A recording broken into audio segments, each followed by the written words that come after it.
जंगल का एक सुंदर दृश्य। सूरज की पहली किरणें पेड़ों के बीच से झांक रही हैं। पक्षियों की चहचहाट माहौल को जीवित कर रही हैं। रानी खुश होकर गाते हुए सूरज निकला, सुबह आई, चहक रही मैं उड़ने की बारी। रानी पेड़ की शाखा से उड़कर आसमान की ऊंची उड़ान भरती है। अचानक उसकी नज़र नीचे एक पेड़ पर बैठे कौवे पर पड़ती है। फिर रानी बोलती है, अरे यह तो वह कल्लू है। वह अकेला क्यों बैठा है? रानी कल्लू के पास उड़कर जाती है।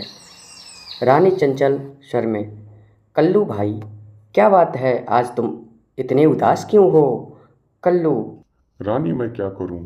आज मैंने कुछ नहीं खाया। पूरे जंगल में खाने की तलाश में भटका पर कुछ नहीं मिला। अरे बस इतनी सी बात है, तुम चिंता मत करो, हम साथ मिलकर कुछ ढूंढ लेंगे।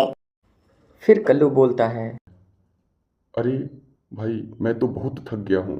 क्या तुम मेरे लिए खाना ढूंढ सकती हो?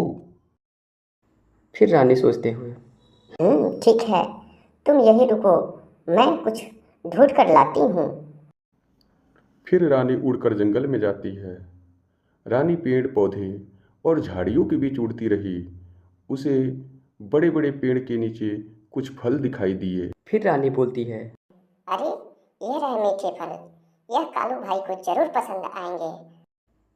फिर रानी फल तोड़कर अपने चोंच में पकड़ लेती है और वापस कालू के पास लौट जाती है। कालू वहीं बैठा इंतजार करता है। रानी फल देते हुए, लो कालू भाई, यह फल खाओ। फिर कालू चालाकी के साथ, अरे रानी, ये तो बहुत कम है। मेरा पेट अभी भी नहीं भरा। क्या तुम और कुछ ढूंढ सकती हो? फिर रानी बोली, थोड़ा आश्चर्य होके। अरे इतना सब खाने के बाद भी तुम्हारा पेट न भरा? खैर कोई बात नहीं, मैं और ढूंढने जाती हूँ। फिर रानी उड़कर जंगल में जाती है। फिर रानी एक छोटी सी झील के पास पहुंचती है। वहां उसे कुछ फल और कीड़े दिखाई देते हैं। फिर रानी, अरे ये तो बहुत बढ़िया, यह कालू के भूख को मिटाएगी।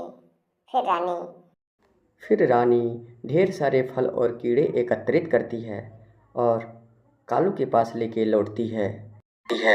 रानी फिर से कालू को खाना देती है। कालू उसे खुश होकर खा जाता है, लेकिन इस बार वह और भी अधिक मांगने लगता है। कालू, रानी, ये तो बहुत कम है। मेरा पेट अभी भी नहीं भर पाया। फिर रानी, कालू भैया, ये तो बहुत काफी होना चाहिए था। तुम्हें सच में क्या इतनी भूख है? फिर रानी को शक होता है कि कालू उसे बेवकूफ़ बना रहा है। फिर रानी शक्त होकर, कालू भाई, मुझे लगता है कि तुम मेरा फायदा उठा रहे हो। मैं पूरे जंगल में घूम घूम कर तुम्हारे लिए खाना ढूंढ रही हूँ और तुम बस बैठे बैठे खाए जा रहे हो। फिर कालू कहता है, नहीं नहीं रानी, ऐसा कुछ नहीं है। बस मुझे और भूख लग रही है। फिर रानी, देखो कल्लू, हमें मेहनत से खाना कमाना चाहिए। अगर तुम भी मेरे साथ चलते तो तुम्हें समझ में आता कि खाना ढूंढना कितना मुश्किल है। फिर कालू कहता है, मुझे माफ़ करना रानी, मैं सच में तुम्हारा फायदा उठा रहा था। मुझे खुद भी मेहनत ही करना चाहिए। फिर रानी कहती है, पर याद रखना, मेहनत ही असली सुख देती है। चलो अब साथ मिलकर कुछ काम करते हैं। फिर रानी और कालू अब साथ में जंगल में भोजन ढूंढने चलते हैं। कालू मेहनत से भोजन एकत्रित करता है और दोनों साथ मिलकर खाते हैं। फिर कालू, तुम सही कह रही थी रानी, मेहनत से कमाया हुआ भोजन हमें बहुत अच्छा लगता है। फिर रानी मुस्कुराते हुए, हाँ हाँ हाँ, और सबसे अच्छी बात होता है जब हम साथ में काम करते हैं और उसे मिल बांट कर खाते। फिर दोनों हंसते हुए पेड़ पर बैठ जाते हैं। इस तरह कालू को मेहनत की अहमियत समझ में आई और उसने लालच छोड़ दिया। रानी और कालू अच्छे दोस्त बन गए और हमेशा साथ मिलकर काम करने लगे।